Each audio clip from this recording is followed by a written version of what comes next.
Hi, friends. Let's read a story.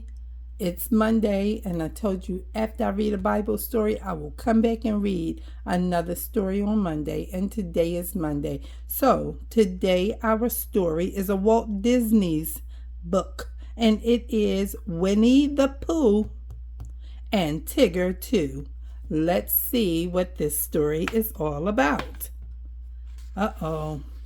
That's Rabbit and Piglet, and that's Kanga and Roo, and that's Pooh Bear, and this is Tigger, and that's Christopher Robin. I don't see some of Pooh's friends, but maybe we'll see the rest of them as we go along. Winnie the Pooh and Tigger too. That's Pooh Bear. It was a sunny morning in the 100-acre wood. Pooh was spending it in his thoughtful spot, trying to concentrate. Think, think, think, he said to himself, but Pooh's thinking was soon interrupted. Pooh was suddenly bounced to the ground. "Hello, I'm Tigger," Tigger exclaimed. T-I-double-G-R. That spells Tigger.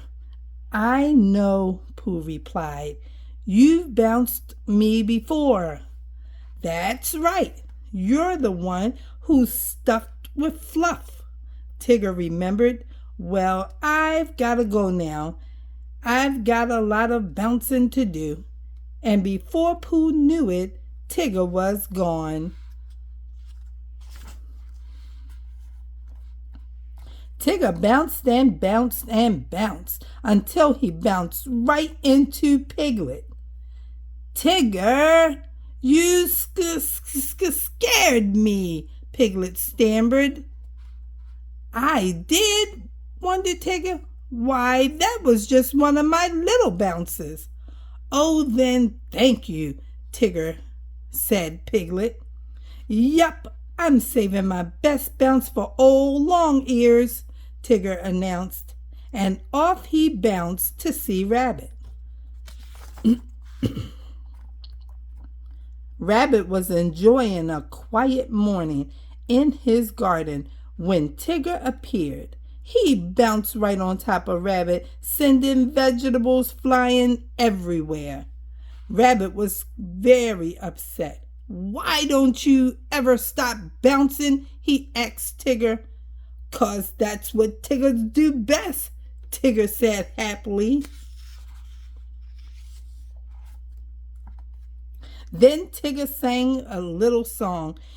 It explained how Tiggers are bouncy because they are made out of rubber and springs.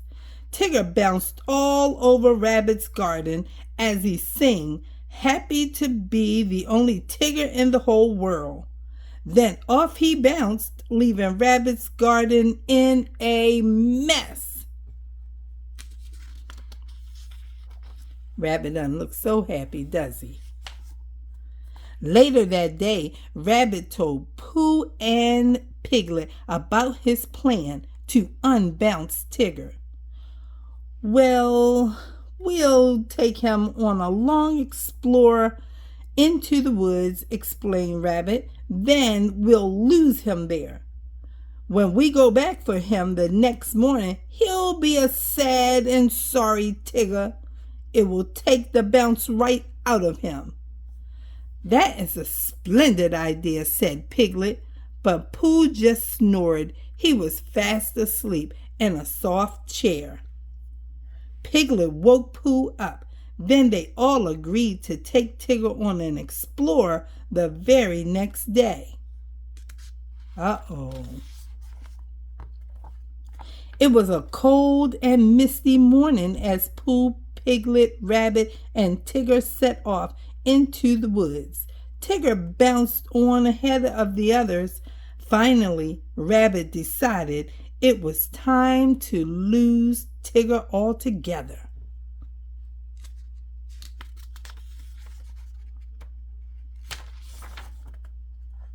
Rabbit quickly led the others to a hollow log and told them to hide inside.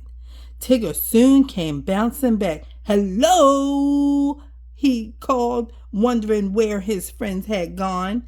Tigger bounced up on top of the log where Rabbit and Pooh and Piglet were hiding. "Hello!" he cried again. No one answered. "That's funny. They must be lost," Tigger said. So he bounced away to find them.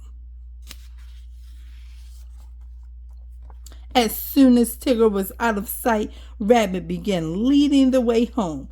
As they walked, it seemed to Pooh and Piglet that they kept passing the same sand pit. But Rabbit insisted they were not lost. A while later, they arrived at the sand pit again.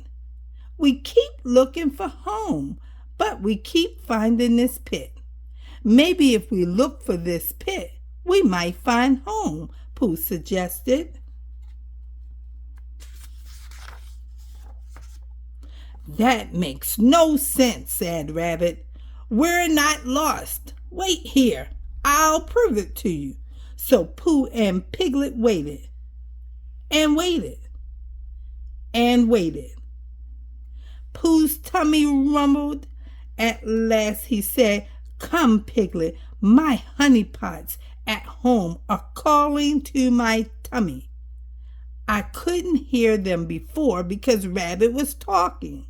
Sure enough, Pooh's tummy led them home, where Tigger bounced right into them. Tigger asked Pooh where Rabbit was.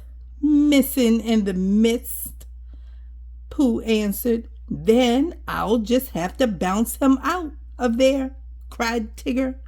Meanwhile, Rabbit was lost and afraid. He heard unfamiliar noises all around him. His imagination began to run wild. Hiss! Croak! Chomp! The noises seemed to get louder, but Rabbit wasn't about to wait and find out what they were. He ran for safety and ran straight into Tigger. "Tigger," said Rabbit, "you're not lost. Tiggers never get lost. Let's go home," Tigger told Rabbit. Poor Rabbit, his plan to unbounce Tigger had not worked out very well. Tigger was still as bouncy as ever. The next morning, a blanket of snow covered the 100-acre wood. Roo waited anxiously for Tigger. The little kangaroo loved spending time with his bouncy friend. That's Roo. "Can Tiggers climb trees?" Roo asked. "They bounce through snow." "Can Tiggers climb trees?" Roo asked as they bounded through the snow. "That's what Tiggers do best. Only Tiggers don't climb trees, they bounce 'em," Tigger exclaimed. He headed straight for a tall tree and began to bounce up the branches. Tigger and Roo bounced up and up, up. Soon they were at the top of the tree. Roo thought it was great fun. Tigger looked down. "How did this tree get so high?" he asked in a worried voice. Then he began to shout, "Hello!" He hoped that someone would hear and come and help him. Pooh and Piglet heard Tigger's cries. "It's a jaguar," said Pooh. "They are one of the fiercer animals." But as they got closer, the pair realized it was only Tigger and Roo. "Hello," Pooh called. "What are you doing up there?" "I'm all right, but Tigger's stuck," Roo explained cheerfully. Tigger was clinging to the tree trunk for dear life. Get Christopher Robin, he begged. He'll know what to do. Soon, Christopher Robin arrived with Rabbit and Kanga. He instructed the others to hold the sides of his coat to form a little trampoline for Tigger and Roo to jump into. Roo jumped first. That was fun, he squealed. Then it was Tigger's turn. Tigger don't jump, they bounce, he insisted. He was miserable. If I ever get down from here, I promise never to bounce again, he said. I heard that, Tigger, cried Rabbit. Finally, Tigger was convinced to let go. He sailed out of the tree and landed safely among his friends. I'm so happy, I feel like bouncing, he said.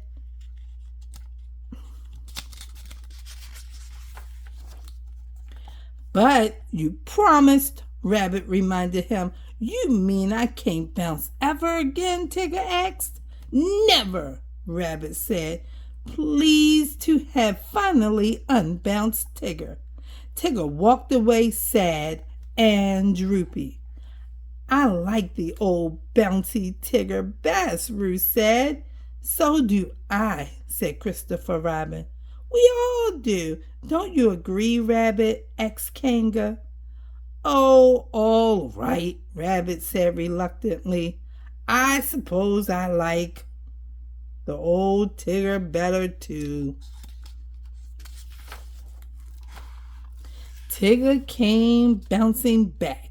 He was so happy to have his bounces again that he got all his friends to start bouncing too, because, as Tigger explained, it makes you feel just great. And even Rabbit had to admit he was right. The end. Well, guys, I hope that you enjoyed that story, Winnie the Pooh and Tigger 2. That was a good story. And I will be back soon, in 2 days, I think. You never know. Sometimes Tanta thinks about reading the next day too. But you can be sure I will be back soon. And until then, I want you to be good and be kind. And I will see you the next time. Bye-bye.